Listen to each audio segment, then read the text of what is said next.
Welcome to the College Investor Audio Show, where we talk about the biggest issues impacting millennial money, from student loan debt to side hustles to building wealth. We will show you how to get out of debt so that you can build real wealth for the future. Hey there, great to have you along today for the show as we talk about the 529 plan penalty, what it is, and how you can avoid it.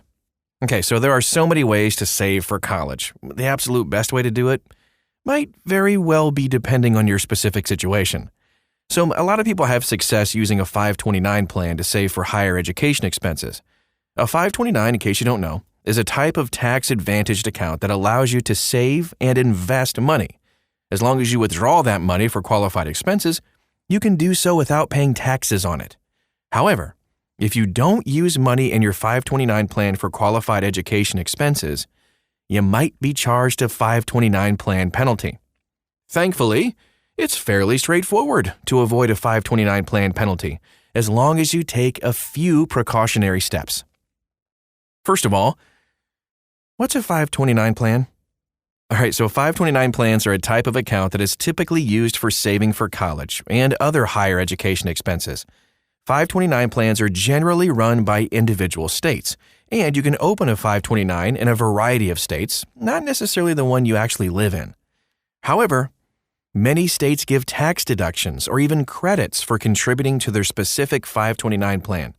So, one of our best 529 tips is to consider opening your plan in the state that you live in, or at least pay taxes in, to take advantage of these tax benefits. It's relatively easy to set up a 529 too. You can even set up separate 529s for all the different children you might have, or beneficiaries. While each 529 account has a specific beneficiary, you are able to change the beneficiary anytime you want. And this can be really useful if one of your kids earns a full ride scholarship, for instance, or even decides not to attend college. Totally fine too. The funds in their account don't have to go to waste. Instead, you can use that money for a different beneficiary. Oh, and also, you don't have to be a parent to open a 529 either. Grandparents, aunts, uncles, and others too, anybody can open a 529 to help contribute towards higher education expenses. Okay, so what are eligible expenses we keep talking about? One of the key parts of how 529 plans work is that you must use them to pay for qualified higher education expenses. It's more than just college tuition that's eligible too. There are a number of qualified expenses. Just a few of them we'll list today, and you can find more when you dive in deeper into this article at thecollegeinvestor.com. But we'll run through just a couple. The first one is post-secondary tuition. That's college, university, trade schools, vocational programs, and registered apprenticeship programs. Room and board, if paid directly to the college or university, and the student is attending at least half-time. Books and supplies that are required for classes. Technology things like computers, printers, laptops, even internet service that is required for school. K through 12 education for a public or even private school. Tuition is capped, though, at $10,000 per year, and then up to $10,000 towards student loan repayment after school, which is very nice. Okay, now let's talk about what the plan penalty is. If you use money in a 529 for something other than qualified expenses, you're probably going to incur a 529 plan penalty. The penalty is a 10% penalty that you'll have to pay on any amount withdrawn for non-qualifying expenses. This penalty will definitely lower the amount of money in your 529, so you should probably avoid incurring it if at all possible.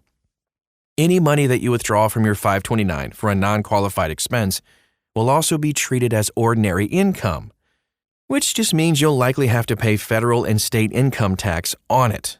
Your state may have a separate state-specific 529 plan penalty as well, so you should consult your tax preparer to make sure that you're correctly accounting for any fees or penalties that you might owe. Here's how to avoid that 10% penalty. While a 529 plan of 10% on top of any state penalties and additional tax owed, that can be a big amount. The good news is that it's fairly easy to avoid a 529 plan penalty. The best thing to do is to make sure that you keep good records of your withdrawals. You'll also want to make sure that you stay within the 529 plan contribution limits. Remember also that if the beneficiary of your 529 plan, often your child, does not go to college or doesn't use up the money, you do have options other than just closing the account and paying the penalty. You can change the beneficiary to another child or even yourself. You might also save the money to help pay for higher education expenses for a grandchild or other family member.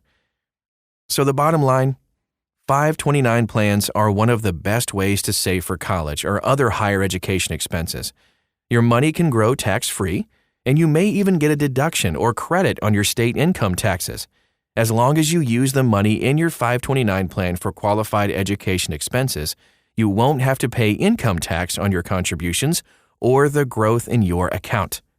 But if you withdraw money from your 529 plan for non-qualified expenses, you will have to pay a 529 plan penalty. That's 10% of the withdrawn amount, and the money is also treated as ordinary income. So you'll be taxed again when you pay income taxes on it as well. Some states may also charge an additional penalty on non-qualified withdrawals. And that is our show for today. Thanks so much for stopping by. If you want to dive a little bit deeper, find out about the different plans, we got all kinds of info, great information about 529 plans at thecollegeinvestor.com. Just type in 529 in the search bar and hello, there's all the resources you need. Thanks again for stopping by, and we'll talk to you again real soon.